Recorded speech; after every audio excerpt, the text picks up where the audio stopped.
Hey everybody, it's Kevin Van Ord standing in for reviewer Nathan Minier, who wants to let you know that Minecraft is dangerous. You can sit down for a quick session only to snap out of the haze realizing you've forgotten to eat, sleep, and go to the bathroom. There's always just one more tunnel to carve, one more resource to harvest, and one more landmark to replicate. The limitless creativity is powerfully addictive, and this sandbox phenomenon holds a staggering level of depth. Some of the game's elements feel rough and unfinished, but once Minecraft sinks its hooks into you, it won't let go. Minecraft doesn't give you a story or direction. You get out of the game what you put into it, allowing you to pursue the aspects that most appeal to you. Survival mode is where it comes closest to resembling a traditional game. Dropped into a lovely but primitive-looking 3D world, you explore, build, and adventure as you see fit. Unique regions like thick forests and icy tundras hold many resources to harvest, and the jagged landscape is your key to survival in these first steps. You start out empty-handed, but carving out the land yields tons of resources needed to generate food, craft weapons, and form tools. Building a shelter with stone, wood, and other blocks is also important.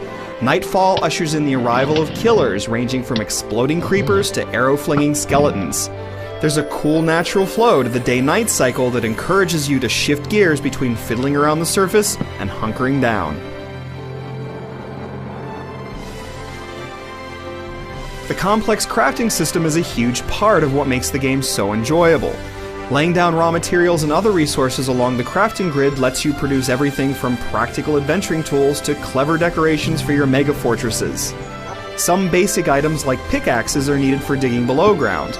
More elaborate items let you imbue weapons with buffs and fairy materials across great expanses.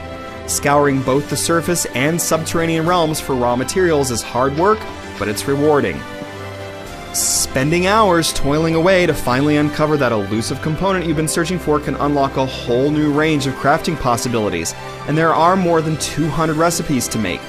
But figuring out recipes is an unintuitive process. There's nothing in the game at all in the way of tutorials or even a basic explanation of possible item combinations and what they do. Thankfully, Minecraft players have posted a tremendous amount of detailed information online. It would be great to see this better integrated into the game somehow. There's a hefty learning curve to get past when you start out, though it's not a total fun dampener.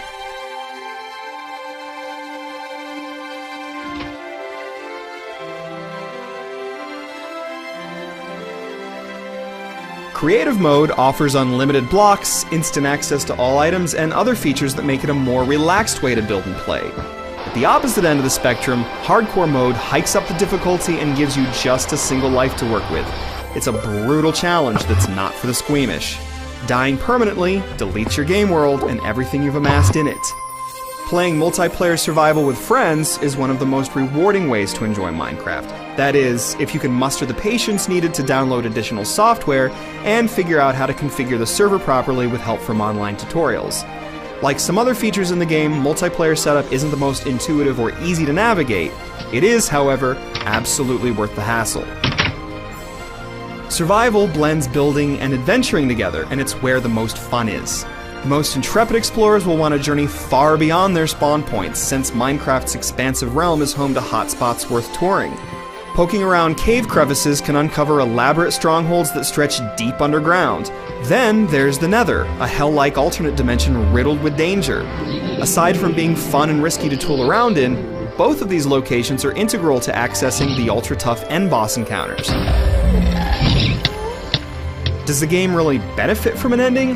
Not so much, but it offers up a goal for those that feel they need one. The fact that there even is an ending to strive for isn't clear from the get-go, since the introduction to the game is devoid of direction.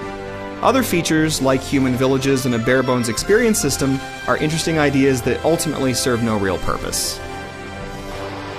Now that Minecraft is out of its extended beta, even the official release has an unfinished feel to it.